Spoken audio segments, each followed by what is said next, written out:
Would you like to hear a story for Nabarus? One that I told my grandchildren when they were small. Very well. Long ago, in the Orokin days, a golden people lived in spoiled luxury. If a body wore out, why, they would take a new one as easily as plucking a maprico. Such was the mystery of the Kuva. So, what became of death and disease? Oh, they were abundant, but not for the Orokin. They were above petty death.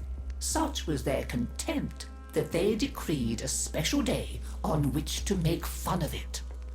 On Nabarus, the night of memory, the Shining People laughed at death.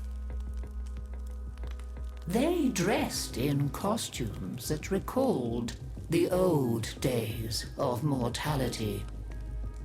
Skulls grinned, hallways guttered with demon lights. For one night, beauty was banished. Rot and monstrosity held sway. Now, on one very special Nabarus, 3 pretty Orokin were bored, as Orokin so often were. Nabarus no longer holds its magic for me, sighed one. Masks and costumes are for children, grumbled another. Why follow the crowd, mused the third. Are we not the very elite of the elite? Ha ha! Up, my Kissingtons, my luscious loves.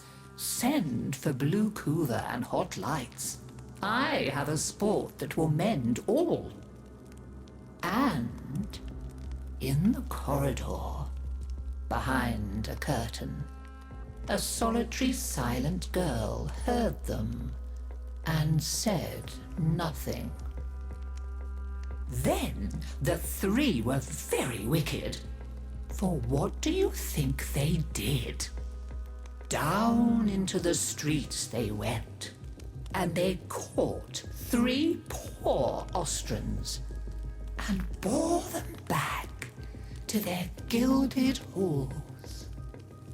One they peeled like a fruit and decked out with glassy splinters, and his naked jaws went chitter-chatter-snap. And it echoed all around. Scarlet footprints he left. Another's limbs they twisted and wrenched his neck, and made a bundle of him until he scuttled upsy-downsy like a horrid crab, with his sockets all empty and his stretched-out nose snuffling. The third they pulled thin in hand and foot. She walked spindly-wise on long tiptoes like a spider, and her entrails hung delicately down. She whispered, split-tongued and hissing as she went. Fine costumes we've made, chortled the 3 Orokin. Let us now try them on and visit our friends. What shrieking there will be! Oh, our names will live forever in the court for such a prank as this. Now, the silent girl brought them their blue Kuva, so they could take on these twisted bodies for only a short time before returning to their own. They drank and slept and woke in their 3 horrid forms. Off they went down the stairs, out the door, into the city, into the night of banners and masks and wild hilarity. Chitter-chatter-snap, scuttle-buttle, whispery-hispery. As you can imagine, there were many screams and laughs. Such cleverness, such wit. But in a high room of the tower, the silent girl looked at the faces of the 3 sleeping Orokin.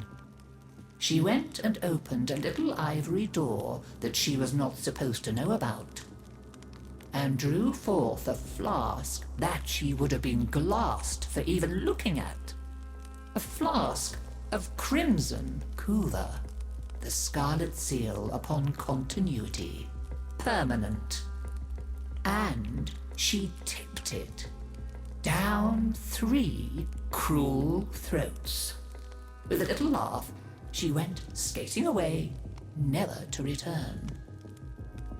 There were many screams that nabarous night, but when the sun came up, none screamed so loud as the 3 who found that they were trapped in the hideous bodies they themselves had fashioned for ever and ever.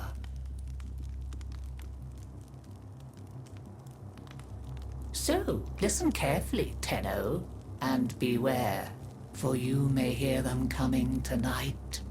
Whispery-hispery on long stalking bones, scuttle-buttle with his eyes all empty, and skinless, dripping-handed, chitter-chatter-snap. Happy Nabareth!